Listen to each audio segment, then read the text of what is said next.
Hi friends, मैं छोटलाल कुमार आप सबको स्मार्ट स्टडी 2.0 में हार्दिक स्वागत करते हैं। हम लोग आज इस वीडियो में क्लास 12 का केमिस्ट्री का शॉर्ट क्वेश्चन आंसर देखेंगे। 12th बिहार बोर्ड केमिस्ट्री का शॉर्ट क्वेश्चन देखेंगे जो लगभग 2-3 नंबर में पूछा जाता है। यहाँ बहुत बार पूछा गया है, आप लोग क्वेश्चन बैंक उठाकर देख सकते हैं। यहाँ प्रत्येक 1-2 साल पर रिपीट होता रहता है। जैसे कि आप लोगों का जो है एडमिट कार्ड के लिए फॉर्म भी भरा गया है, इसलिए आप लोगों के पास टाइम भी कम है, अतः जितना वीवीआई क्वेश्चन है जिसे एग्ज़ाम में आने की संभावना है वैसे क्वेश्चनों को पढ़िए और लिखकर अपने नोटबुक में रखिए, बार बार देखते रहिए। तो चलिए देखते हैं इसका फर्स्ट क्वेश्चन है, क्रिस्टल किसे कहते हैं? तो आप लोग जानते होंगे जब भी ठोस पदार्थ होता है उसे 2 भागों में बांटा गया है, एक क्रिस्टल और एक क्रिस्टल, जिसमें आप लोग का फर्स्ट चैप्टर पढ़ना है।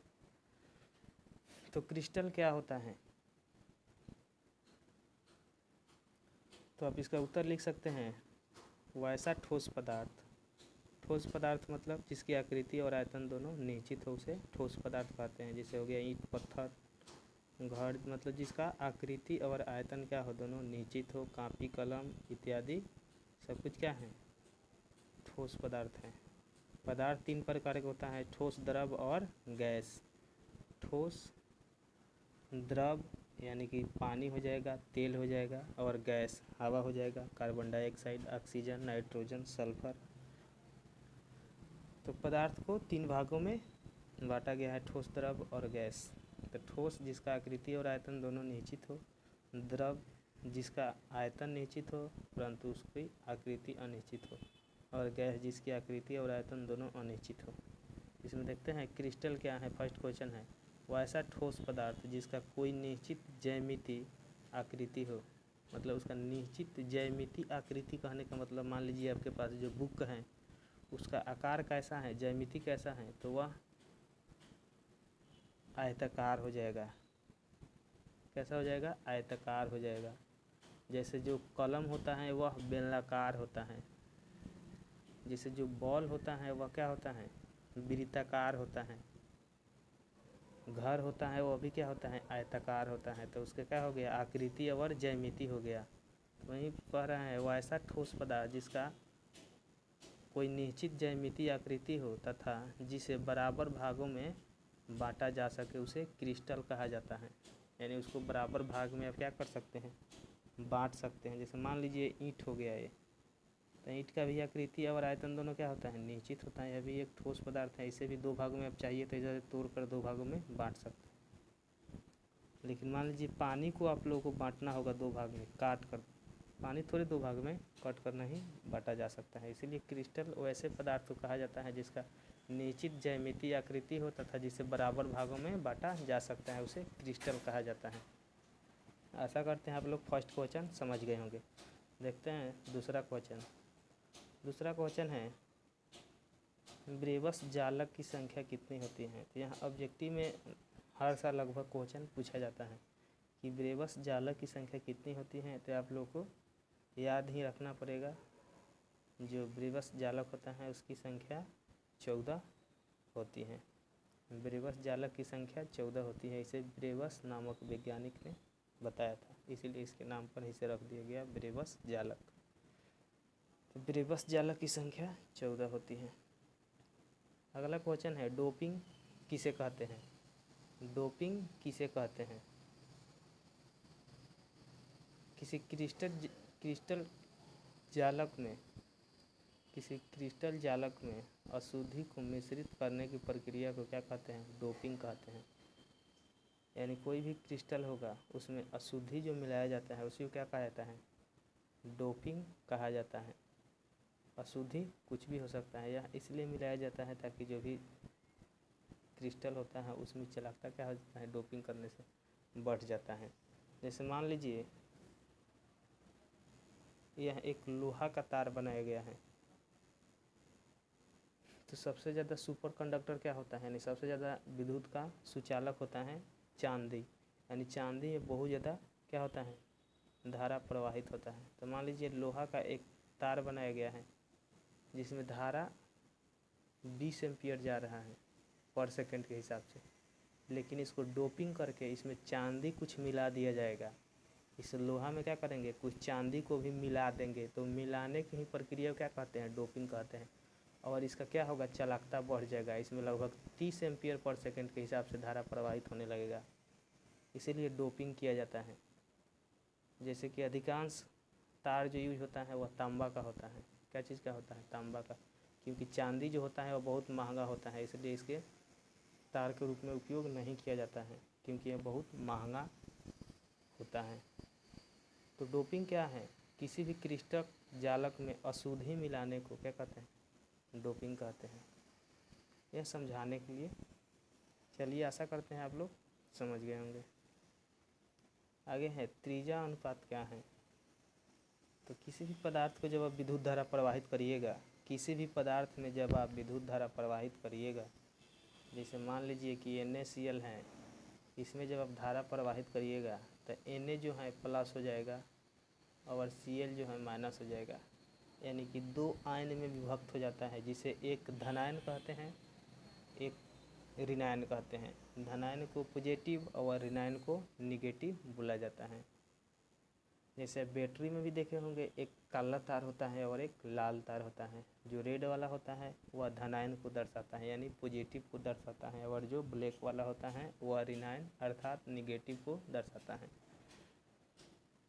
आयन क्या है, जब किसी विलयन में प्रवाहित किया जाता है, NaCl का मान लीजिए कोई विलयन है, NaCl यानी नमक का विलयन है, उसमें विद्युत धारा प्रवाहित करिएगा तो एक Na जो है प्लस में और Cl जो है माइनस में बढ़ जाएगा। तो जब किसी विलयन में प्रवाहित किया जाता है तो उसमें जो पॉजिटिव और निगेटिव आता है उसी क्या कहता है, आयन कहा जाता है। अब समझिए, समझ में आएगा। उत्तर, धनायन और ऋणायन की त्रिज्याओं के अनुपात को अनुपात या अर्धव्यास अनुपात कहते हैं। यानी जो धनायन होता है, यानी R1 मान लीजिए प्लस है या R2 माइनस है, अनुपात के मतलब होता है बट्टा। जैसे 2:3 तो 2/3 या 2:3 इसको बोल सकते हैं, यानी इस तरह अनुपात लिखा जाता है। इसको इंग्लिश में रेशियो बोला जाता है। जैसे कि 2:3 लिखना है, चाहे 5:4 लिखना है, चाहे 4:5 लिखना है, तो 4:5 लिखना है तो 4/5 लिख देंगे, या इसको इस तरह भी लिख सकते हैं 4:5, यानी कि 4:5। इसका जो धनायन और ऋणायन के त्रिज्या का जो अनुपात होता है, अनुपात का मतलब बट्टा, यानी R1/R2, इसको अनुपात बोला जाता है। इसी क्या कहता है, त्रिज्या अनुपात बोला जाता है। चलिए आशा करते हैं अभी क्वेश्चन आप लोग समझ गए होंगे। आगे देखते हैं, सतही दोष किसे कहते हैं। तो जो कोई भी जो क्रिस्टल होता है वो छोट छोट कणों से मिलकर बना होता है। मान लीजिए कोई पत्थर है तो यह बहुत छोट छोट कणों से मिलकर क्या होता है, बना होता है। छोट छोट कण से मिलकर क्या होता है, बना होता है। इसमें धन भी होता है, ऋण यानी कि प्लस भी होता है और माइनस भी होता है। इसका उत्तर आप लिख सकते हैं, जब किसी क्रिस्टल जालक से समान संख्या में धनायन और ऋणायन गायब हो जाता है, यानी कि जो छोटे छोटे कण होता है, एक प्लस एक माइनस कहीं भी हो सकता है, वह समान संख्या में, यानी मान लीजिए 2 प्लस गायब हो गया है तो 2 माइनस इसमें से गायब हो जाएगा। तो जब क्रिस्टल जालक के समान संख्या में धनायन और ऋणायन गायब हो जाता है, क्रिस्टल जालक में उत्पन्न इस दोष को सतही दोष कहा जाता है। इसमें क्रिस्टल का घनत्व जो है कम हो जाता है। क्रिस्टल का क्या होता है, घनत्व कम हो जाता है। मान लीजिए यह बहुत बड़ा पत्थर है, यह छोटे छोटे कण से मिलकर बना है। इसका मान लीजिए 10 गो प्लस वाला और 10 गो माइनस वाला गायब हो गया, तो इसका वेट यानी कि भार क्या हो जाएगा, कम हो जाएगा। इसलिए यहाँ लिखा गया है कि इसका घनत्व भी क्या हो जाएगा, कम हो जाएगा। तो आशा करते हैं आप लोग सर्पिसी दोष भी आप समझ गए होंगे। आगे देखते हैं फ्रेंकल दोष, यानी किसी भी क्रिस्टल में 2 प्रकार के दोष उत्पन्न होता है, एक फ्रेंकल और एक सर्पिसी दोष उत्पन्न होता है। तो पहला हम लोग सर्पिसी दोष देख सके हैं और एक फ्रेंकल दोष देख रहे हैं।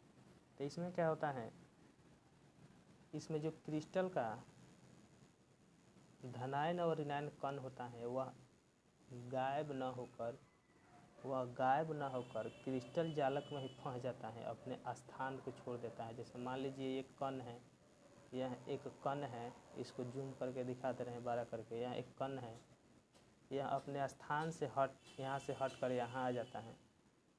तो ऐसे दोष जो उत्पन्न होता है क्रिस्टल में, उसको फ्रेंकल दोष कहते हैं। जब किसी क्रिस्टल जालक में एक आयन अपने स्थान से गायब होकर क्रिस्टल जालक में ही फंस जाता है, हटकर दूसरे जगह चला जाता है, तो ऐसे दोष को फ्रेंकल दोष कहते हैं। इसमें क्रिस्टल का घनत्व अप्रभावित रहता है। अप्रभावित का मतलब कि इसमें क्रिस्टल का जो घनत्व होता है वह नहीं बदलता है।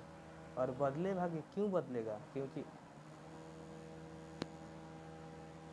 यहाँ मान लीजिए कण है, यह यहाँ से हट कर यहाँ आ गया है, तो यह क्रिस्टल में ही है, यह बाहर नहीं निकलता है।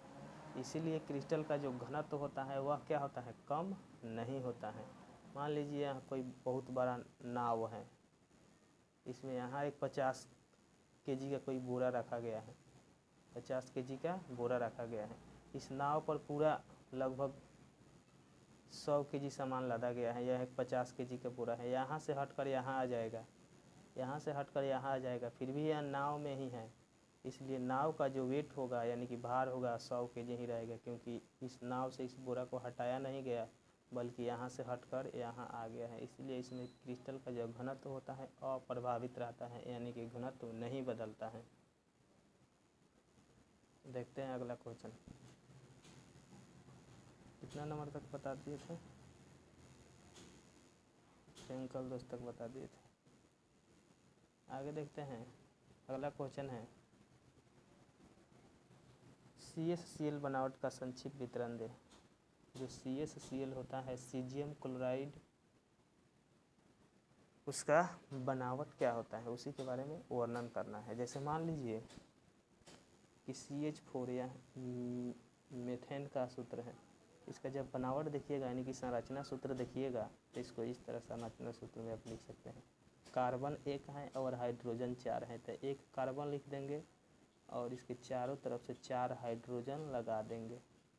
इसके चारों तरफ से क्या करेंगे? 4 हाइड्रोजन लगा देंगे। इसका यहाँ संरचना सूत्र हो गया, या इसका बनावट हो गया। तो ये पूछ रहा है कि CaCl यानी कि सीजियम क्लोराइड का संक्षिप्त क्या बनावट दें। तो बताना नहीं है, केवल यहाँ लिख देना है। तो सीजियम जो क्लोराइड में क्लोराइड आयन कोने पर होता है, तो सीजियम आयन क्या होता है? केंद्र में होता है। जो क्लोराइड आयन होता है वह कोने पर आता है, तथा सीजियम आयन क्या होता है? केंद्र में होता है। केंद्र के मतलब बीच में। केंद्र के मतलब क्या होता है? बीच में। जैसे कि यह एक वृत्त है, तो वृत्त का केंद्र क्या होता है? एकदम बीच में होता है। और यहाँ से जो लाइन गुजरता है उसको व्यास कहा जाता है, और आधा दूर जब जाता है उसको त्रिज्या बोला जाता है, यानी कि रेडियस बोला जाता है। 8 नंबर क्वेश्चन है, क्रिस्टल दोष क्या है? तो क्रिस्टल दोष 2 प्रकार के होता है क्रिस्टल में, एक शॉटकी दोष और एक फ्रेंकल दोष। यहाँ पूछा गया है क्रिस्टल दोष क्या है, तो आप लिख सकते हैं क्रिस्टल जालक में किसी कण के गायब हो जाने या उसके क्रिस्टल में अंतरालीय स्थान में चले जाने से क्रिस्टल में अपूर्णता या दोष उत्पन्न हो जाता है। इसे क्रिस्टल दोष कहा जाता है। क्रिस्टल दोष 2 प्रकार का होता है, शॉटकी दोष और एक फ्रेंकल दोष। तो शॉटकी दोष और फ्रेंकल दोष दोनों को हम लोग देख चुके हैं। यह क्रिस्टल दोष है, तो क्रिस्टल दोष में दोनों आ जाएगा, यानी कि अंतरकोशीय स्थान में इसका कण चला जाएगा या समान मात्रा में गायब हो जाएगा। तो ऐसे क्रिस्टल में जो अपूर्ण दोष उत्पन्न होता है उसी को क्रिस्टलीय दोष कहा जाता है। आगे दिया है बिंदु दोष क्या है। बिंदु दोष क्या है? तो एक क्रिस्टलीय पदार्थ में एक बिंदु अथवा एक परमाणु के चारों ओर का आदर्श व्यवस्था में अनियमितता अथवा विचलन बिंदु दोष कहलाता है। मान लीजिए यह कोई क्रिस्टल है, यह कोई क्रिस्टल है, तो इसमें छोट छोट कण से मिलकर बना होता है। कण कहिए, आयन कहिए या बिंदु कहिए। तो इसमें से क्या होता है, एक जो बिंदु है इसके चारों तरफ छोट छोट फिर बिंदु होगा यानी कि कण होगा। तो वही कह रहा है कि किसी क्रिस्टलीय पदार्थ के एक बिंदु अथवा एक परमाणु के चारों ओर आदर्श व्यवस्था, एक यह 12 कण है और इसके चारों ओर जो आदर्श व्यवस्था है, आदर्श व्यवस्था में अनियमितता, अनियमितता का मतलब यहाँ से हट गया है कोई तो अनियमित हो गया, अथवा विचलन बिंदु दोष कहलाता है। तो हट जाता है या वहाँ से विचलित हो जाता है, उसी को क्या कहते हैं, बिंदु दोष कहा जाता है। आगे दिया है प्रासरणी दाब की परिभाषा दें। तो जो प्रासरणी दाब होता है उसी का परिभाषा देना है। यह भी क्वेश्चन बहुत बार पूछा गया है। यह आप लोग नहीं समझिएगा तो याद करने से यह आदमी भूल जाता है, क्योंकि समझ में नहीं आता है। और कोई भी चीज़ को जब क्वेश्चन को आप समझिएगा तो उसको याद करने में मन लगेगा कि हाँ यह क्या चीज़ है, इसे याद करने से क्या लाभ हैं, दैनिक जीवन में इसका उपयोग क्या होता है, या केमिकल केमिस्ट्रिकल भाषा में इसका क्या उपयोग है। तो देखते हैं प्रासरणी दाब क्या है। वैसा बाहरी दाब जो अर्ध पारगम्य झिल्ली से, अर्ध पारगम्य झिल्ली का मतलब होता है कोई ऐसा झिल्ली जिससे विलयन का कुछ भाग निकल पाता है और कुछ भाग नहीं निकल पाता है। जैसे मान लीजिए एक बहुत पतला कपड़ा ले लीजिए और कपड़ा से दही को छानिए। जब दही को आप छानिएगा तो उसमें से कुछ जो मात्रा होगा, जो बहुत पतला होगा पानी टाइप का, वह निकल जाएगा और आधा नहीं निकल पाएगा। उस वैसे झिल्ली को क्या कहा जाता है, अर्ध पारगम्य झिल्ली कहा जाता है।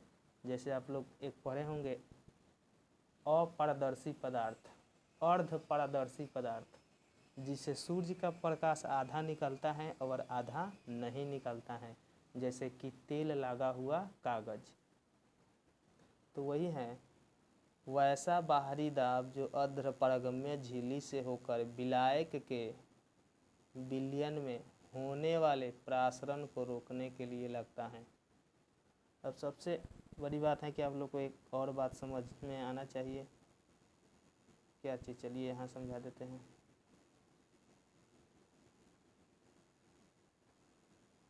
यहाँ समझा देते हैं। विलयन, दो या दो से अधिक पदार्थों के मिश्रण को क्या कहा जाता है, विलयन कहा जाता है। दो या दो से अधिक पदार्थों के मिश्रण को क्या कहा जाता है, विलयन। जैसे मान लीजिए चीनी प्लस पानी, चीनी प्लस पानी मिलाएंगे तो क्या बनेगा, विलयन बनेगा, विलयन। तो विलयन बनाने के लिए दो चीज़ों की ज़रूरत होती है। ये जो कम वाला है इसको बोलते हैं विलय, जो कम वाला होता है विलयन में उसको विलय बोला जाता है, और जो ज़्यादा होता है उसको विलायक बोला जाता है। जो ज़्यादा होता है उसको विलायक बोला जाता है। जैसे देखिए यहाँ विलायक 12 है, विलायक में 4 अक्षर हैं तो यहाँ ज़्यादा होता है, और विलय में 3 अक्षर है तो यहाँ कम होता है।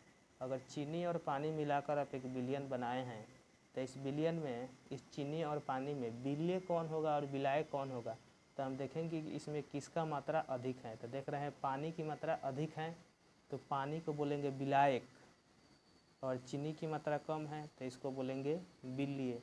तो विलय अब प्लस विलायक से क्या बनता है, विलयन बनता है। जैसे मान लीजिए दूध में आप पानी मिला दिए, 5 लीटर दूध में 1 लीटर पानी मिला दिए हैं, और उससे जो मिश्रण बनेगा उसमें जो दूध होगा वह विलायक होगा, क्योंकि दूध की मात्रा अधिक है। दूध होगा वह विलायक होगा और पानी होगा वह विलय होगा। तो यह कंडीशन के ऊपर डिपेंड करता है कि जो विलयन बनाए हैं उसमें किसकी मात्रा अधिक है। जिसकी मात्रा अधिक है उसको कहेंगे विलायक, और जिसकी मात्रा कम है उसको क्या बोलेंगे, विलय बोलेंगे।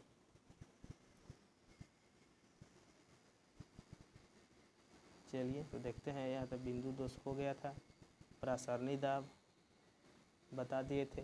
वैसा बाहरी दाब जो अर्ध पारगम्य झिल्ली से होकर विलायक, विलायक मतलब पानी, ध्यान में रखिए कि विलायक मतलब पानी, यानी जिसका मात्रा अधिक होता है, विलायक के विलयन में जो बना हुआ पदार्थ है शरबत, उसको विलयन कहेंगे। विलयन में होने वाले प्रासरण को, होने वाले जो प्रासरण होता है उसको रोकने के लिए लगाया जाता है, उसी क्या कहा जाता है, प्रासरणी दाब कहा जाता है, प्रासरणी दाब कहा जाता है।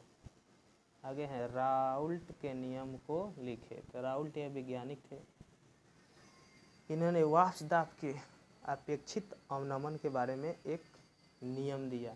यह शॉर्ट क्वेश्चन है इसलिए हम बहुत शॉर्टे में लिख कर लाए हैं, क्योंकि इतना आप याद अगर रख सकते हैं तो इसके आगे और भी कुछ लिख सकते हैं, इसलिए बहुत शॉर्ट में हम लिख कर लाए हैं ताकि आप लोग को याद कर लें। अगर इतना ही याद कर लेते हैं तो इसके आगे और 2-4 लाइन अपने से भी आप जोड़ सकते हैं, लेकिन फर्स्ट जब स्टार्ट ही करना नहीं आएगा कि क्वेश्चन हम कहाँ से लिखना स्टार्ट करें तो आप लोग नहीं लिख पाइएगा। तो राउल्ट नियम, वाष्प दाब का अपेक्षित अवनमन विलयन के मूल प्रभाज के बराबर होता है। विलयन के जो मूल प्रभाज होता है उसी के क्या होता है, बराबर होता है। अभी विलयन विलायक सब बता दिए हैं। विलय यानी कि पानी चीनी में क्या हो जाएगा, चीनी हो जाएगा विलय, तो विलय के मूल प्रभाज के क्या होता है, बराबर होता है। हेनरी का नियम लिखे। तो हेनरी ने भी एक नियम दिया था, वैज्ञानिक के नाम पर जगह गए। किसी द्रव, द्रव मतलब पानी, जब भी द्रव है ध्यान में पानी, किसी द्रव में किसी गैस, गैस मतलब हवा की विलयता गैस के सीधा समानुपाती होता है, गैस के सीधा समानुपाती होता है। यानी कि किसी भी जब द्रव में किसी गैस का विलयता, गैस विलयता जो किया जाता है वह गैस के दाब के सीधा समानुपाती होता है। यानी कि इसको आप लिख सकते हैं P समानुपाती का यह चिन्ह है x, या P बराबर यहाँ K एक कांस्टेंट लेंगे और x इसके नीचे यहाँ भी आप लिख सकते हैं। केमिस्ट्री में यही सबसे बड़ा लाभ है कि आप अगर आपसे कोई डिफिनीशन या रिएक्शन पूछ रहा है तो उसका आप जो परिभाषा है वह न लिखकर अगर आप केवल रासायनिक समीकरण द्वारा दर्शा देते हैं तब भी क्या पूरा नंबर मिल जाएगा। जैसे आपसे पूछ दिया कि नमक कैसे बनाया जाता है, तो आप न लिखिएगा कि सोडियम को जब क्लोरीन के साथ अभिक्रिया कराया जाता है तब नमक बनता है। इतना न लिखने के बावजूद आप केवल इस तरह लिख दीजिएगा कि Na+Cl को रिएक्शन कराते हैं तो NaCl बनता है, तो आप लोगों को पूरा नंबर मिल जाएगा। अगला क्वेश्चन देखते हैं 14 नंबर क्वेश्चन है, अनुसंख्या गुणधर्म क्या है। अनुसंख्या गुणधर्म क्या है। तो विलयन का अनुसंख्या गुणधर्म वह है जो विलयन में उपस्थित विलय, विलयन में उपस्थित विलय, विलय मतलब क्या, मान लीजिए चीनी, चीनी पानी का बना रहे हैं तो जो विलयन बनेगा यानी कि शरबत बनेगा वह विलयन हो गया, और चीनी कम है तो उसको विलय कहेंगे, कि कणों पर निर्भर करता है न कि विलय की प्रकृति पर। तो विलयन का अनुसंख्या गुणधर्म वह है जो विलयन में उपस्थित विलय के कण की संख्या पर निर्भर करता है, विलय के कण की संख्या पर निर्भर करता है, न कि विलय की प्रकृति पर। प्रकृति का मतलब क्या हो गया, प्रकृति का मतलब हो गया जैसे चीनी पानी के बना रहे हैं, दूध पानी के बना रहे हैं, एल्कोहल पानी के बना रहे हैं, तो ये सबका अलग अलग क्या हो जाएगा, नेचर यानी कि प्राकृतिक हो जाएगा, प्राकृतिक। आगे दिया है समुद्री जल को लवणहीन किस विधि से किया जाता है। तो समुद्री जल आप लोग जानते होंगे कि वह खारा होता है यानी कि नमकीन होता है, इसलिए उसको आदमी नहीं पी सकता है, यानी कि पीने के योग्य बनाने के लिए उसे प्रासरण यानी कि उल्टा प्रासरण द्वारा समुद्री जल को लवणहीन किया जाता है। यानी कि उसको बहुत टेम्परेचर पर गर्म किया जाता है और गर्म करने के बाद वो वाष्प बनकर, मान लीजिए यहाँ पाइप है, बहुत मोटा पाइप है, समुद्री जल को इसमें लाया जाता है, इसमें बहुत ज़्यादा टेम्परेचर होता है, यहाँ पानी खौलने लगता है और वाष्प बनकर इसमें जाकर टकराएगा, टकराने के बाद जो बूंदे बूंद इसमें गिरेगा, मतलब क्या होगा, गिरेगा, वह क्या हो जाएगा, शुद्ध हो जाएगा, यानी कि उसमें नमक नहीं रहेगा, नमक नीचे बैठ जाता है।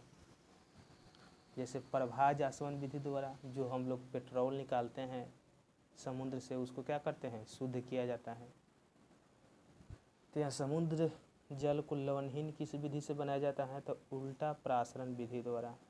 याद रखिएगा, उल्टा प्रासरण विधि द्वारा लवणहीन बनाया जाता है। अगला क्वेश्चन है कि कौंथनांक के उन्नयन से आप क्या समझते हैं। तो एक होता है हिमांक और एक होता है कौंथनांक।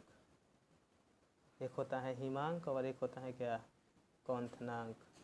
तो हिमांक, जिस ताप पर कोई जो द्रव है वह ठोस बन जाता है।